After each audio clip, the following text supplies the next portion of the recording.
Welcome to Life Stories, where real-life journeys and powerful lessons unfold. Today, we share the story of Martin, a dedicated professional who spent 15 years building his career at a company that let him go without a second thought.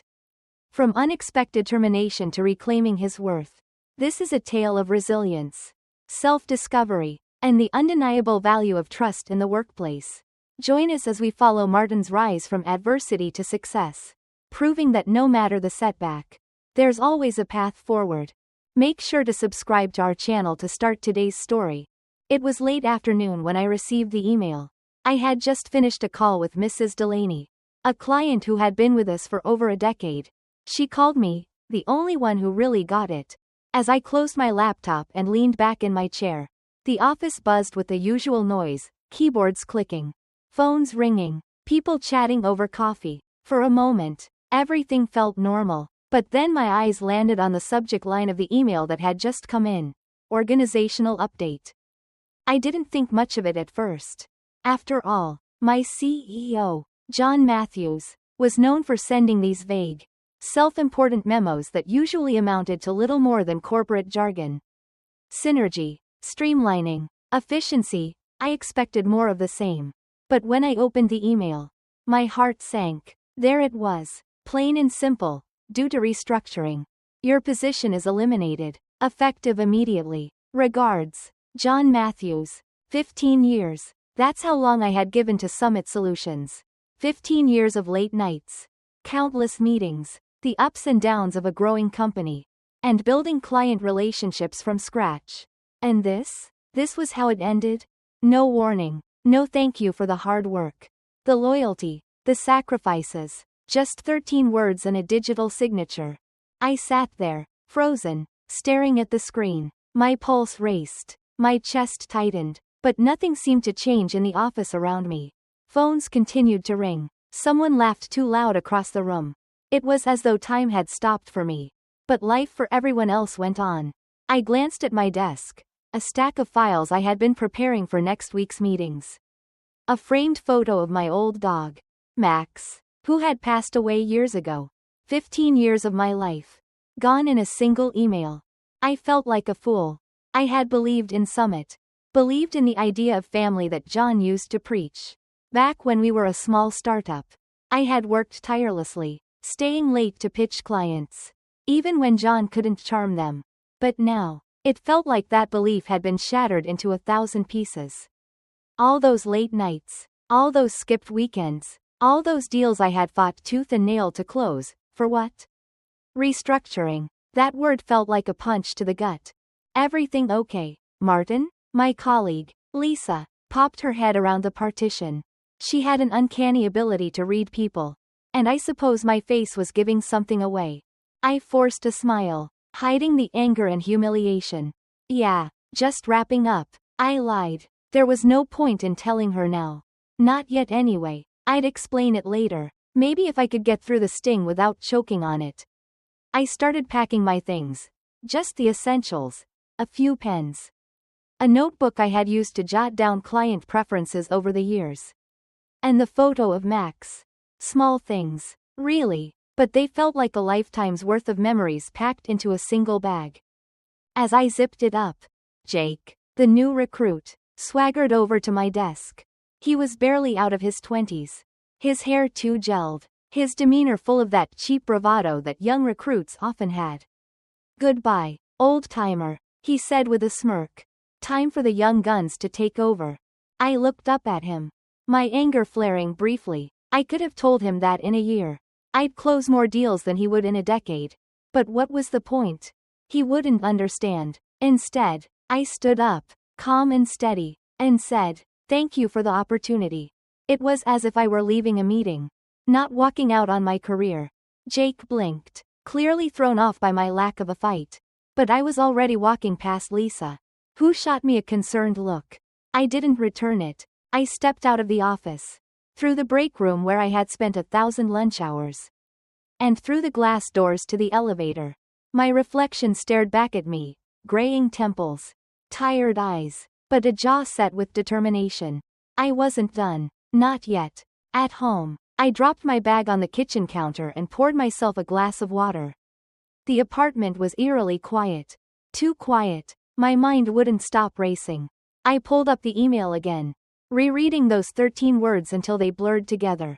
No severance. No explanation. Just a cold, impersonal dismissal. I thought about the early days, the days when Summit was just a scrappy startup. I had trusted John, believed in the company's family ethos. What a joke that seemed now. I opened my laptop, pulling up my outdated resume. It hadn't been updated in 5 years. But the foundation was solid. 15 years of results. Clients who had stuck with me through mergers, recessions, and John's ego trips. I started typing, updating titles, adding numbers. $5 million in revenue last year alone. As I sent the resume to a few contacts, a headhunter I'd met at a conference, a VP from a competitor, and an old client who had hinted at freelance work, I felt something stir in me. A quiet determination. Maybe this wasn't the end. Maybe it was the beginning. But then my phone buzzed. It was John's name on the screen. I let it ring out. I wasn't in the mood to hear his voice. I fired off my resume and leaned back in my chair, glass in hand. Fired at 42. No warning. A cocky recruit mocking me on my way out. It stung. God, it stung. But I wasn't broken. I had built something at Summit, something bigger than John realized. And now, I would build again. The phone buzzed again. It was a message from an old headhunter. Karen. She had been the one who had introduced me to Summit all those years ago. Her message was short, but it carried a weight I hadn't expected. Heard the news. Let's talk. I have a few openings that might be a good fit for you. I didn't reply immediately. My phone continued to light up with missed calls and messages, mostly from John.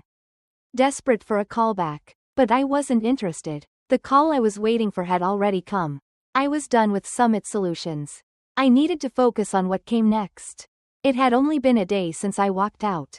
But already, the wheels of opportunity were turning faster than I had ever imagined.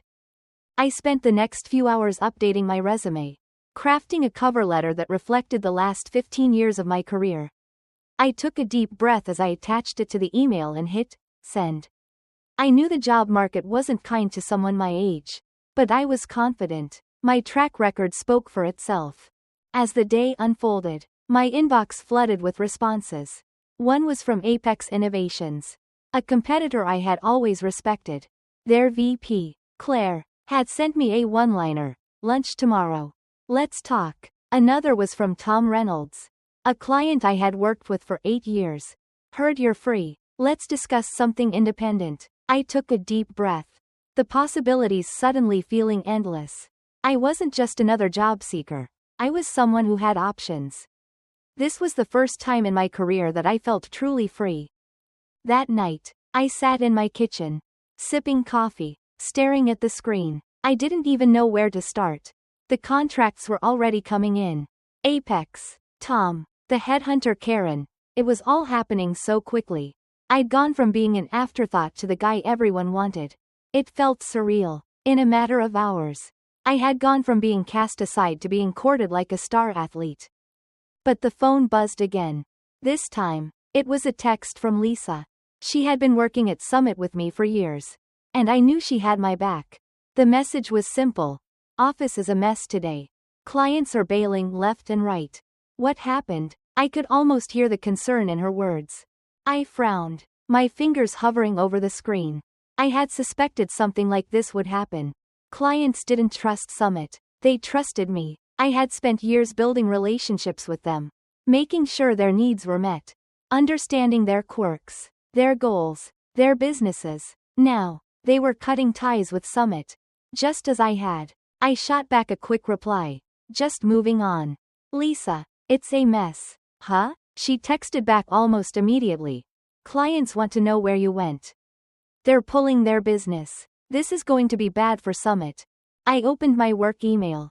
Sure enough, the cancellations had started. Mrs. Delaney had already sent an email.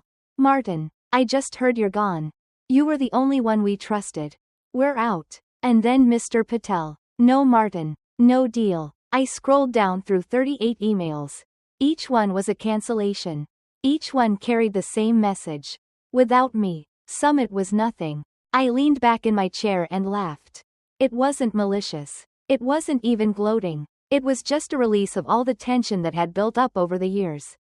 John had fired me, but now, in the span of a single day, I had proven my worth.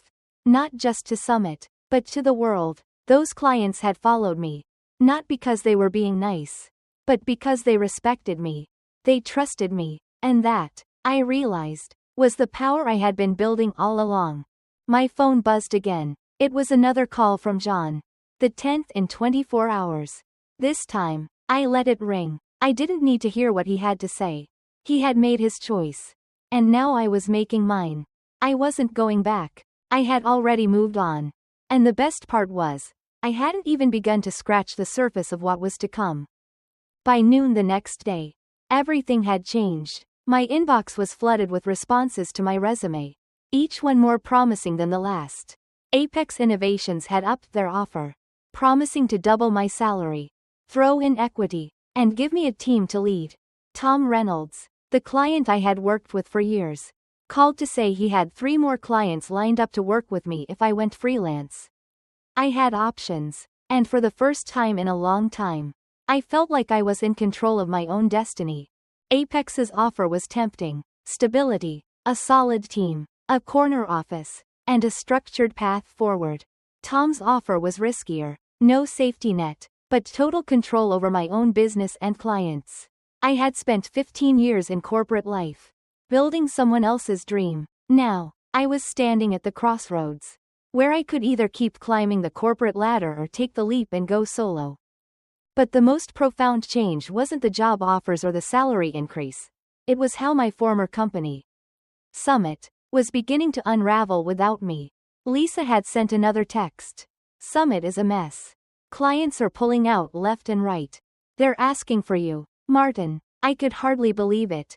I had known that my departure would cause ripples, but I didn't expect the tidal wave that was coming. I opened my work email once more. There it was, an endless stream of subject lines. Contract termination notice. Request for confirmation of your status. Moving our business elsewhere. I had been their anchor, their constant, and without me, they were floundering. Each cancellation felt like a small victory. Not out of malice but from a deep sense of validation. I hadn't just been a cog in the machine, I had been the machine. I stared at my screen for a long moment, processing what was happening. It wasn't revenge, it was just the cold reality of what happens when you lose trust. The clients weren't leaving because of Summit's restructuring. They were leaving because they had trusted me. Not the company. They had invested in the relationships I built, the personal touch I provided. And now, they were taking their business elsewhere. But it wasn't just about me. This was the moment when I realized that I wasn't just rebuilding my own life, I was watching Summit crumble. The restructuring, the cold corporate speak, the new hires that John had brought in to replace me, all of it had backfired. What John had thought would strengthen the company had instead weakened it. Because he had ignored the one thing that truly mattered: trust. I took a deep breath, reflecting on my next steps. I was done with Summit. But I wasn't done with the work I loved. Apex was the path I was choosing for now. Their offer gave me the stability I needed, a team to lead, and a chance to prove that I could build something bigger than I ever could at Summit. I couldn't help but feel a sense of pride swelling in me. I had been discarded, but now I was being sought after, respected, and valued. As I sat there, waiting for my meeting with Apex to solidify my next chapter, I realized something even deeper. I wasn't just a survivor of Summit's collapse. I was the lesson that John would never learn. He thought he could cut me loose and move on. But what he didn't understand was that it wasn't just me walking away from Summit, it was Summit losing its heart, its core. The next day, I walked into the office at Apex Innovations, greeted by a fresh, eager team. I wasn't just the new guy here, I was the person they had been waiting for. They had seen the success I built at Summit and were eager to have me lead their team. The sense of empowerment I felt walking into that office was like nothing I had experienced before. Summit's collapse had become my rise. As the days passed, the landscape continued to shift. Apex Innovations became the proving ground for everything I had learned over the last 15 years. I wasn't just climbing the corporate ladder, I was building my own foundation. One that was solid, rooted in trust, and guided by my own values.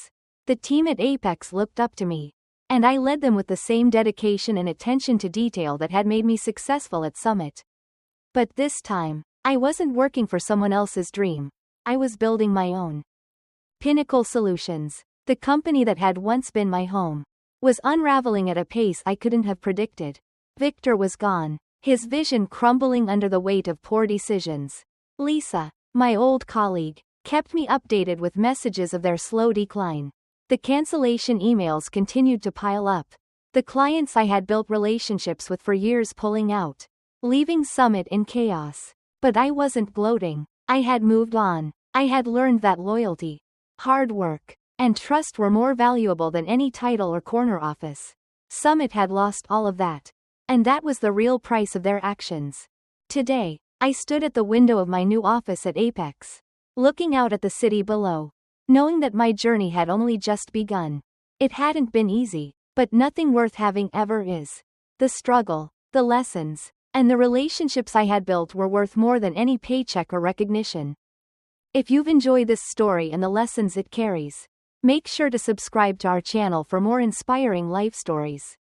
Leave a comment and let us know your thoughts. What do you think about trust in the workplace and the value of loyalty? We'd love to hear from you. Stay tuned for more, and don't forget to hit that bell so you never miss a new video. Until next time.